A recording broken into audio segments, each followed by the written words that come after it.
नमस्कार, जय हिंद, वंदे मातरम दोस्तों। और आइए हम लोग अपने 30 प्रश्नों की श्रृंखला जारी रखते हैं, ठीक है। और अच्छे से प्रिपरेशन करते रहिए, ठीक है। एग्ज़ाम नज़दीक है और लेकिन फिर भी आप लगे रहिए। और आइए क्वेश्चन शुरू करते हैं। निम्न में से कौन सा के पठार का कारण नहीं है? ए प्रेरणा की सीमा, बी विद्यालय का असहयोग, सी शारीरिक सीमा, डी ज्ञान की सीमा। इसका सही उत्तर है ऑप्शन बी, विद्यालय का असहयोग। क्योंकि विद्यालय का असहयोग अधिगम पठार का मनोवैज्ञानिक या शारीरिक कारण नहीं है। नेक्स्ट क्वेश्चन, अधिगम अनुभव और प्रशिक्षण के परिणाम स्वरूप व्यवहार में परिवर्तन है, यह कथन किसका है? ए गेट्स एवं अन्य, बी मार्गन, सी स्किनर, डी क्रो एवं क्रो। इसका सही उत्तर है ऑप्शन ए, गेट्स एवं अन्य। यह प्रसिद्ध परिभाषा गेट्स एवं अन्य मनोवैज्ञानिक द्वारा दी गई है, ठीक है।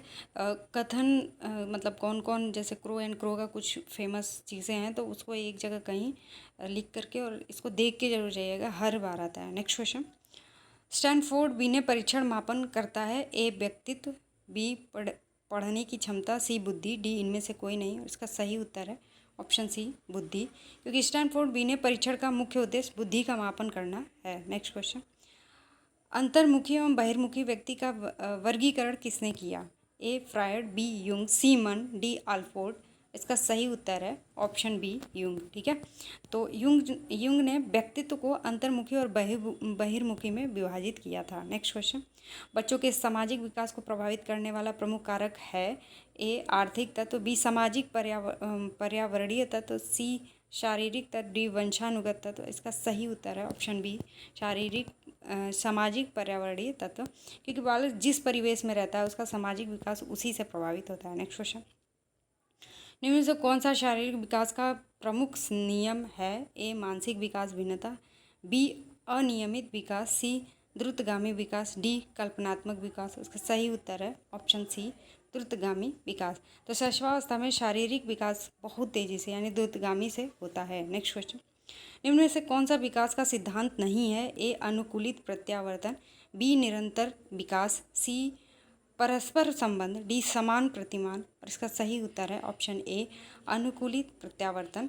तो अनुकूलित प्रत्यावर्तन अधिगम का सिद्धांत है, विकास का नहीं। नेक्स्ट क्वेश्चन, विकास के परिणाम स्वरूप नवीन विशेषताएं एवं योग्यताएं प्रकट होती हैं, यह कथन किसका है? ए गेसेल, बी हरलॉग, सी मेरेडिथ, सी डी जो है डगलस। इसका सही उत्तर है ऑप्शन बी, हरलॉग। क्योंकि यह कथन विकास की परिभाषा के रूप में हरलॉग द्वारा दिया गया है। नेक्स्ट क्वेश्चन, मूल प्रवृत्तियों को 14 प्रकार में किसने वर्गीकृत किया?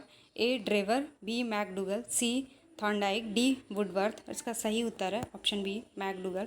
मैकडूगल ने अपनी पुस्तक में 14 मूल प्रवृत्तियों और संयोगों का उल्लेख किया है। नेक्स्ट क्वेश्चन, निम्न में से कौन सा सीखने के मुख्य नियमों में शामिल नहीं है? ए तत्परता, बी अभ्यास, सी बहुअनुक्रिया, डी प्रभाव। इसका सही उत्तर है ऑप्शन सी, बहुअनुक्रिया। तो बहुअनुक्रिया थॉर्नडाइक का गौड़ नियम है, मुख्य नहीं। नेक्स्ट क्वेश्चन, 12 से 16 वर्ष के बच्चों के लिए डॉक्टर एस जलोटा ने क्या विकसित किया? ए अशाब्दिक बुद्धि, बी सामान्य मानसिक योग्यता, सी आर्मी अल्फा, डी चित्रांकन। और इसका सही उत्तर है ऑप्शन बी, सामान्य मानसिक योग्यता। डॉक्टर जलोटा ने सामान्य मानसिक योग्यता परीक्षण विकसित किया। नेक्स्ट क्वेश्चन, बुद्धि के द्विकारक सिद्धांत का प्रतिपादन किसने किया? ए थॉर्नडाइक, बी स्पीयरमैन, सी वर्नर, डी स्टर्न। और इसका सही उत्तर है ऑप्शन बी, स्पीयरमैन। स्पीयरमैन ने बुद्धि को जी और एस कारकों में विभाजित किया। देखिए इस मैं एक शॉर्ट नोट्स में भी बताई हुई हूँ, तो उसको जाके एक बार देख लीजिएगा, ठीक है। और बुद्धि का त्रिकारक सिद्धांत भी स्पीयरमैन ही दिए थे, ठीक है। इनमें से कौन सा युग्म सही नहीं है? ए उद्दीपक अनुक्रिया थॉर्नडाइक, बी क्रिया प्रसूत स्किनर, सी शास्त्रीय पावलाव, डी समग्र हल। तो इसका सही उत्तर हो जाएगा ऑप्शन डी, समग्र हल, ठीक है। क्योंकि समग्र यानी गेस्टाल्ट सिद्धांत कोलर वर्दिमर ने दिया था, हल ने नहीं। नेक्स्ट क्वेश्चन, सूजन शास्त्र के पिता किसे कहा जाता है? बहुत इंपॉर्टेंट है। ए क्रो एवं क्रो, बी गाल्टन, सी रॉस, डी वुडवर्थ। और इसका सही उत्तर है ऑप्शन बी, गाल्टन। तो सर फ्रांसिस गाल्टन को सूजन शास्त्र का जनक माना जाता है। नेक्स्ट क्वेश्चन, ग्रंथियों के आधार पर व्यक्तित्व के प्रकारों की चर्चा किसने की? ए क्रेचमर, बी यूंग, सी कैनन, डी स्प्रेंगर, और इसका सही उत्तर है ऑप्शन सी हो जाएगा। ठीक है, कैनन। तो कैनन ने अंतःस्रावी ग्रंथियों के आधार पर व्यक्तित्व का वर्गीकरण किया। नेक्स्ट क्वेश्चन, सृजनात्मकता मौलिक परिणामों को अभिव्यक्त करने की मानसिक प्रक्रिया है, कथन किसका है?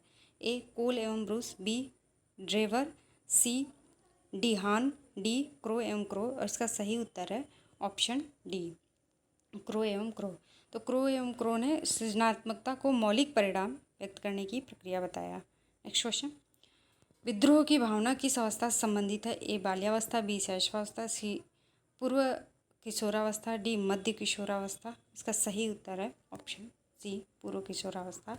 तो किशोरावस्था की शुरुआत में बालक में विद्रोह की भावना प्रबल होती है। नेक्स्ट क्वेश्चन, सीखने की वह अवधि जब प्रक्रिया में कोई उन्नति नहीं होती कहलाती है? ए सीखने का वक्र, बी सीखने का पठार, सी स्मृति, डी अवधान। इसका सही उत्तर है ऑप्शन बी। ठीक है, सीखने का पठार। तो जब अधिगम स्थिर हो जाए तो उसे सीखने का पठार कहते हैं। नेक्स्ट क्वेश्चन, बुद्धि लब्धि यानी IQ निकालने का सही सूत्र है? A MA into CA, B MA upon CA, C MA upon CA into 100, D CA plus MA, और इसका सही उत्तर है option C MA upon CA into 100। तो IQ निकालने का सूत्र मानसिक आयु बटे वास्तविक आयु गुणे 100 है। ठीक है, नेक्स्ट क्वेश्चन, प्रयास एवं भूल यानी ट्रायल एवं एरर के सिद्धांत का प्रतिपादन किसने किया? ए कॉलर, बी पावला, सी थॉर्नडाइक, डी गेस्टाल्ट। इसका सही उत्तर है ऑप्शन सी थॉर्नडाइक। ठीक है, तो थॉर्नडाइक ने बिल्ली पर प्रयोग कर यह सिद्धांत प्रतिपादित किया। नेक्स्ट क्वेश्चन, सामान्य संयुक्त कोशिका में गुणसूत्रों के कितने जोड़े होते हैं? ए 22, बी 23, सी 24, डी अन्य, और इसका सही उत्तर है ऑप्शन बी 23। ठीक है, तो मनुष्य में 23 जोड़े यानी कुल 46 यानी 46 गुणसूत्र होते हैं। ठीक है, नेक्स्ट क्वेश्चन, कोहला निम्न में से किसे संबंधित है? ए अभिप्रेरणा, बी विकास, सी व्यक्तित्व, डी अधिगम, और इसका सही उत्तर है ऑप्शन डी अधिगम।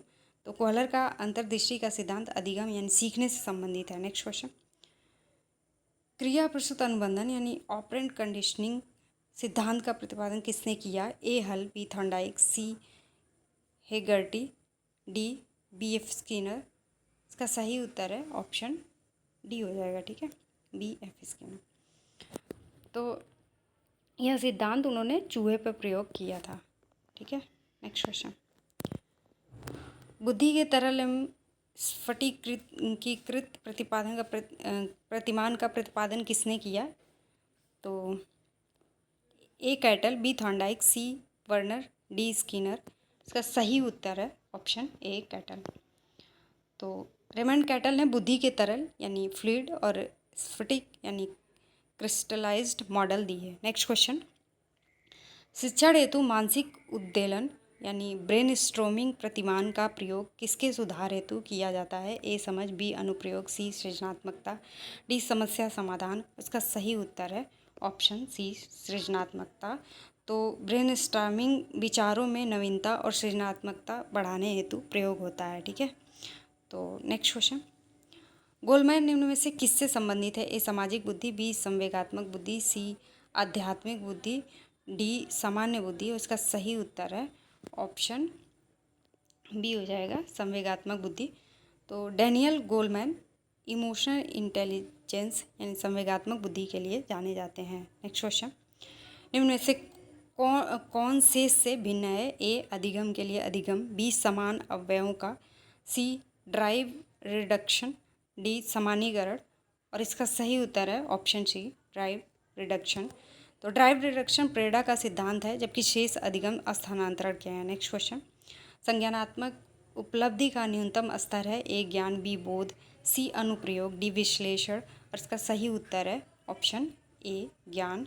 तो ब्लूम की टैक्सोनॉमी में ज्ञान सबसे प्रारंभिक और न्यूनतम स्तर है। नेक्स्ट क्वेश्चन, और आज का ये लास्ट क्वेश्चन है, एक बालक जो साइकिल चलाना जानता है मोटरसाइकिल सीख रहा है, यह उदाहरण है। ए क्षैतिज अधिगम, बी ऊर्ध्व अधिगम, सी द्विपार्श्विक अधिगम, डी स्थानांतरण नहीं। और इसका सही उत्तर है ऑप्शन बी ऊर्ध्व अधिगम। तो जब पूर्व कौशल उच्च कौशल सीखने में मदद करे तो यह ऊर्ध्व यानी वर्टिकल स्थानांतरण है। ठीक है, तो आशा है आपको क्लास समझ में आ रही होगी।